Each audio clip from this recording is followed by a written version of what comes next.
চাকরি খুইয়ে হাহাকার করছেন চাকরিহারারা। রাস্তার ওপরে কাগজ পেতে তারা শুয়ে রয়েছে, তারা বসে রয়েছে, তারা অবস্থান করছে। অথচ পুলিশ প্রশাসনের ভূমিকা নিয়ে বারবার প্রশ্ন উঠছে। এই পুলিশ প্রশাসন তাদেরকে লাঠি পেটা করছে, পেটে লাথি মারছে। আবার অন্যদিকে যখন ওয়াকফের জন্য প্রতিবাদ চলছে সেখানে নিরুপায় পুলিশ। আমরা বেশ কিছু বিষয় নিয়ে আলোচনা করব। সরাসরি যাব আমাদের প্রতিনিধি ভাস্করের কাছে। ভাস্কর, একাধিক বিষয় নিয়ে গোটা রাজ্য কিন্তু সরগরম। বিরোধীদের কি অবস্থান ভাস্কর এই মুহূর্তে?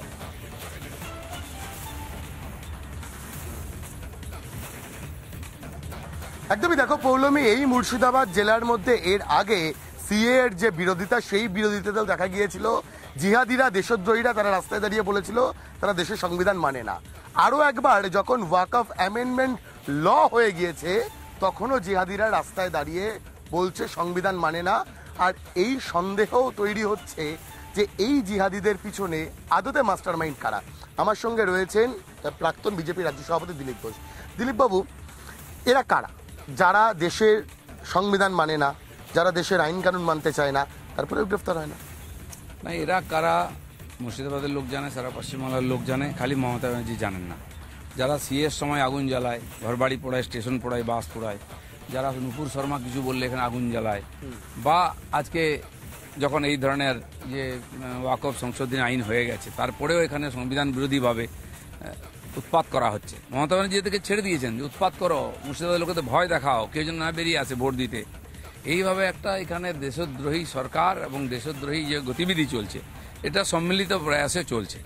আর মুর্শিদাবাদ, মালদাকে হিন্দু শূন্য করার চক্রান্ত চলছে। দিলীপবাবু, রামনবমীর আগে, রামনবমী থেকে হনুমান জয়ন্তী অবধি পুলিশের কাছে এই ইন্টেলটা তো ছিলই যে বাংলাদেশ হোক বা অন্য কোনো জঙ্গি সংগঠন, তাদের মদতে অশান্তি হতে পারে। এমনকি এই ডাকও দেওয়া হয়েছে সিরিয়া আর বাংলাদেশের মতো ভারতকে স্বাধীন করে তুলতে হবে, কোট আনকোট স্বাধীন করে তুলতে হবে। তারপরে পুলিশ চুপ, এবং শুধুই স্থানীয়রা করলো এটা। এখন সুযোগ পেলেই বছরে কয়েকবার আমরা দেখি মুর্শিদাবাদে, মালদায় আর বিদেশি জাতীয় পতাকা, উগ্রপন্থী সংগঠনের পতাকা তোলা হয় এখানে, এবং দেশ বিরোধী স্লোগান দেওয়া হয়। প্যালেস্টাইনের পতাকা ছিল, প্যালেস্টাইনের পতাকা, হ্যামাসের পতাকা এখানে তোলা হয়েছে। ঈদের সময়ও বহু জায়গায় দেখেছি আমরা। কেন মমতা ব্যানার্জির পুলিশ কিছু করে না? একটা লাঠি মারে না, একটা কেস করে না, অ্যারেস্ট করে না? অথচ যে টিচাররা চাকরি হারিয়েছেন ওনাদের চক্রান্তের জন্য, তারা যখন দাবির জন্য জানছে তাদেরকে গরু পেটা করা হচ্ছে, পেটানো হচ্ছে। এই ভদ্র সজ্জন পশ্চিমবাংলায় থাকতে পারেন, পুলিশ রে করে তেড়ে যায়। আজ তাই পুলিশকে তাড়া করে মারা হচ্ছে, থানা জ্বালানো হচ্ছে, গাড়ি জ্বালানো হচ্ছে। এটা ওদের প্রাপ্য আছে। এই যে দেশ বিরোধী চক্রান্ত চলছে, এটা মমতা ব্যানার্জির ইচ্ছায় তার চক্রান্ত। আজকেও সিদ্দিকুল্লাহ নামছে, এরকম চলতে থাকবে। এখন আগামী ভোট অবধি এটাই ইস্যু, কেবল মুসলিম ভোট, আর মুসলিমদের খেপিয়ে দেশের বিরুদ্ধে তাদেরকে দাঁড় করাও। দিলীপবাবু, অনেকে এই আশঙ্কাটাও রাখছেন যে বিভিন্ন নিষিদ্ধ জঙ্গি সংগঠন তারা মুর্শিদাবাদে অ্যাক্টিভ। এই ওয়াকফ আইনটাকে কেন্দ্র করে এই জঙ্গি সংগঠনগুলো হয়তো বা অশান্তি তৈরি করতে পারে। না, করতে পারে না, করছে। যারা করছে তার মধ্যে আসলে লুকিয়ে আছে। শুধু পশ্চিমবাংলায় অশান্তি করছে না, সারা ভারতবর্ষে আধার কার্ড পাওয়া যাচ্ছে। কোথায় তৈরি হয়েছে? মুর্শিদাবাদ। এই জঙ্গি সংগঠন করছে। হ্যাঁ, Aadhaar card, voter card, ration card এই মুর্শিদাবাদের থেকে তৈরি এজেন্সি আছে। আর উগ্রপন্থীদের নিয়ে আসা হচ্ছে কোথাও নেপাল থেকে, কোথাও বাংলাদেশ থেকে, দিয়ে তাদেরকে রেশন কার্ড, আধার কার্ড বানিয়ে ভারতের নাগরিক বানিয়ে সারা ভারতবর্ষে ছড়িয়ে দেওয়া হচ্ছে। সেখানে গিয়ে বোম ফাটাচ্ছে, সেখানে চক্রান্ত করছে, উগ্রপন্থী ক্রিয়াকলাপ করছে। তার পেছনে পশ্চিমবঙ্গ এবং টিএমসি সরকার। তাহলে তো এবার অবভিয়াসলি একটা প্রশ্ন আসবে, তাহলে ভারত বাংলাদেশ আন্তর্জাতিক সীমান্তের যে অংশে কাঁটাতার নেই সেখানে কাঁটাতারটা কেন বসানো হবে না? কেন্দ্রীয় সরকার তো চাইছে, রাজ্যের কি সমস্যা? এই কাঁটাতার, এই অনুপ্রবেশকারী, এই মুসলিম তোষণ, সংখ্যালঘু রাজনীতি এটা আজ নয়, সিপিএমও করে। সিপিএমও বারবার বলা সত্ত্বেও এখানে জমি দেয়নি, তার জন্য কাঁটাতারের বেড়া লাগেনি। এটা তো বুদ্ধবাবুর আমলে হয়ে যাওয়ার কথা ছিল। ঠিক একইভাবে মমতা ব্যানার্জি বাংলাদেশ থেকে ভোটার নিয়ে আসছেন, ওখান থেকে নেতা নেত্রী নিয়ে আসছেন, প্রচার করছেন, সিনেমা আর্টিস্ট নিয়ে আসছেন। আর সেই জন্য প্রায় 500 কিলোমিটার এখনো খোলা আছে, উনি জমি দিচ্ছেন না। রাজনাথ সিং যখন হোম মিনিস্টার ছিলেন এসে নবান্ন মিটিং করেছেন, ওনাকে বলে দাও আমরা জমি দেবো না, আপনারা নিয়ে নিন।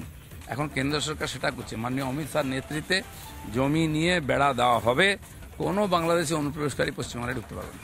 দিলীপবাবু, আপনারা রাজ্যের প্রধান বিরোধী রাজনৈতিক দল, একাধিক রাজ্যে ক্ষমতায়, মানুষ আপনাদের কাছেও কিছু প্রশ্ন রাখছে যে এইভাবে যদি জঙ্গি সংগঠন, এইভাবে যদি জিহাদিরা রাস্তায় দাপিয়ে বেড়ায়, সাধারণ মানুষ কোথায় যাবেন? আপনাদের কোনো দায়িত্ব নেই? কাশ্মীরের কথা কেউ যেন ভুলে না যায়। 40-50 বছর ধরে ওখানে দেশ বিরোধী গতিবিধি চলেছে, হিন্দুদের মেরে উৎখাত করা হয়েছে। আজকে সেখানে হিম্মত আছে? হাত পা মাথা সব ভেঙে দিয়েছে উগ্রপন্থীদের। তো কাশ্মীর যদি ঠান্ডা হয়ে যায়, চারিদিকে পাকিস্তানের বর্ডার ছিল, পাহাড় পর্বত জঙ্গল, বাংলা 500 কিলোমিটার বেড়া দিলেই আর কোনো অনুপ্রবেশ করে ঢুকতে পারবে না। মজাদার কথা, এখানকার পুলিশ বাংলাদেশ থেকে রোহিঙ্গা ঢুকছে, অনুপ্রবেশকারী মুসলিম ঢুকছে দেখতে পায় না, অথচ গরিব হিন্দুরা অত্যাচারিত হয়ে মা বোনের সম্মান বাঁচাতে, ধর্ম বাঁচাতে যখন বাংলায় ঢুকছে, তাদেরকে ট্রেন থেকে নামানো হচ্ছে পয়সা দিয়ে, নাহলে ঢুকতে দেবেন, থানায় বসিয়ে রাখা হচ্ছে। সেই গরিব সরবরাহ হিন্দুর কাছ থেকে আবার উসুল করছে টাকা টিএমসির পুলিশ। এটা আমাদের দেখতে হচ্ছে, সেজন্য এটা চরম পর্যায়ে পৌঁছেছে। তো আজ হিন্দু সমাজ এমনি জয় শ্রীরাম বলে রাস্তায় নামেনি, এর সমস্ত অত্যাচার, অনাচার, এর ভ্রষ্টাচারের উত্তর দেওয়ার জন্য রামনবমীকে মাধ্যম করেছে। একদমই। এবং অবশ্যই হিন্দুরা রাস্তায় নেমেছে, তার পাশাপাশি যেভাবে বাংলাকে অশান্ত করার চেষ্টা করা হচ্ছে, সেখানে একাধিক জঙ্গি সংগঠনের মদত রয়েছে, এমনটাই আশঙ্কা প্রাক্তন বিজেপি রাজ্য সভাপতি দিলীপ ঘোষের।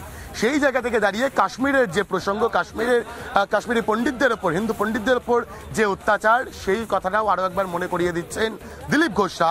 এবং যেভাবে কাশ্মীর ঠান্ডা হয়েছে, বাংলাকেও ঠান্ডা করতে হবে, এমনটাই সাফ বার্তা দিলীপ ঘোষের। সৃজিতা।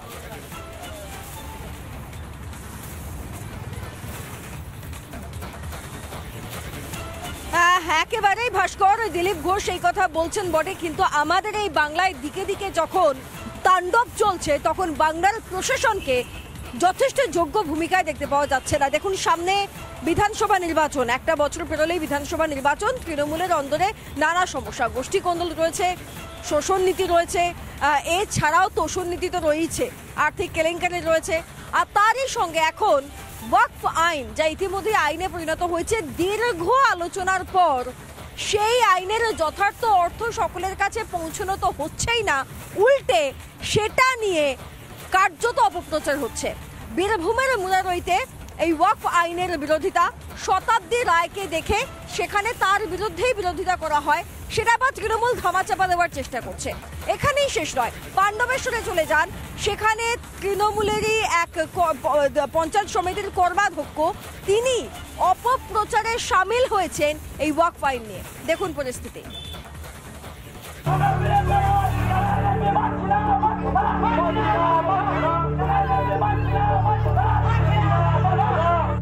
যে আন্দোলনকে সমর্থন করছে তৃণমূল, সেই আন্দোলন থেকেই শাসক দলের সাংসদের বিরুদ্ধেই উঠল স্লোগান। বীরভূমের মুরারইয়ে শতাব্দী রায়কে খোঁচা দিয়ে বিক্ষোভকারীদের স্লোগান, স্যালাইন এমপিকে মানবে না তারা।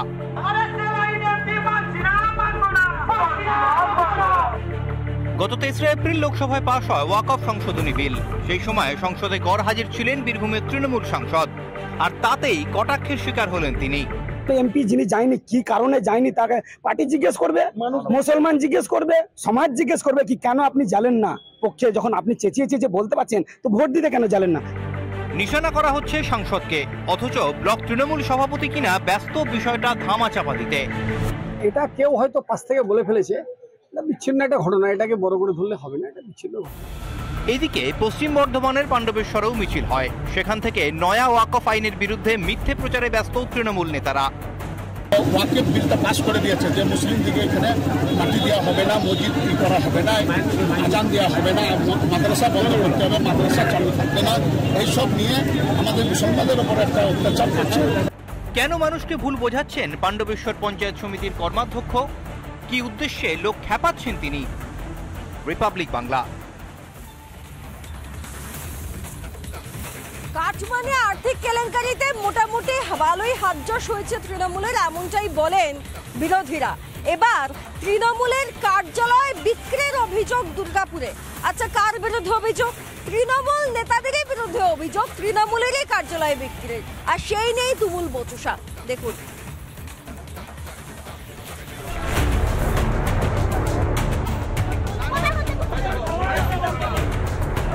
শাসক নেতাদের দুর্নীতি এবার দলের অন্তরেও।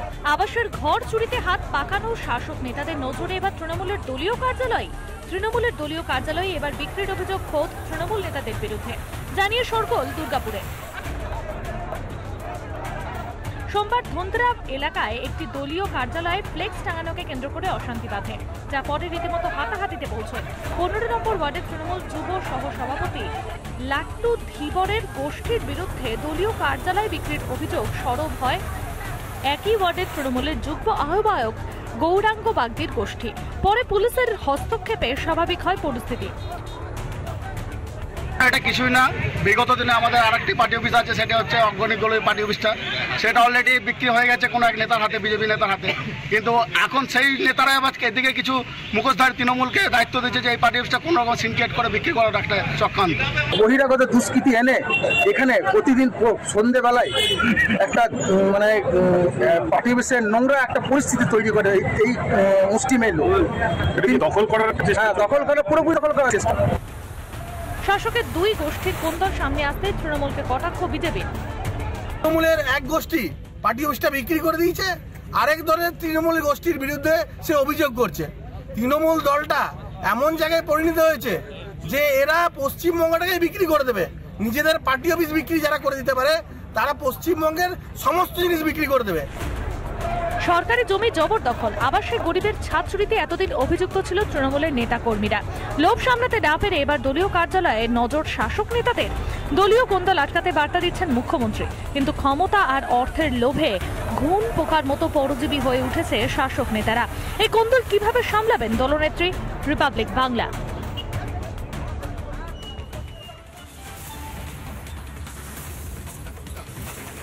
শহরে জেলায় চাকরি হারাদের বিক্ষোভ, প্রশাসনের অসহিষ্ণুতা, পাশাপাশি ওয়াকফ আইন নিয়ে দিকে দিকে তাণ্ডব। এই শহরের হাওয়া কেমন দেখুন কিশোরের সঙ্গে।